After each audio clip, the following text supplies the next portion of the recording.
አሁን በኢትዮጵያ ሰዓት አቆጣጠር ከሌሊቱ 6 ሰዓት ሆኗል። ታዲያ ቀን የአሜሪካ እስራኤልንና ኢራንን የተመለከተ ሁሉም በየፊናቸው የተለያዩ ማስጠንቀቂያዎችን ሲሰጡ ነበር። አሁን በዚህ ሰዓት ግን በተሰማ ሰበር መረጃ በኢራን ዋና ከተማ በሆነችው ቴህራን ፍንዳታ ድምፅና እንዲሁም ደግሞ የጸረ አየር መቃወሚያ ተኩስ እየተሰማ መሆኑንም መህር ኒውስ ዘገባውን አጋርቶ ተመልክቼ ወደ እናንተ ይዤው መጥቻለሁ።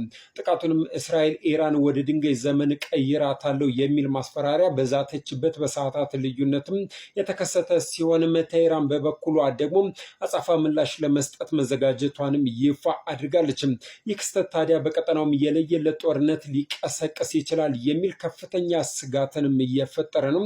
የተለያዩ ሀገራትም ጉዳዩ ረገብ እንዲልም ጥያቄን እያቀረቡ ይገኛሉ።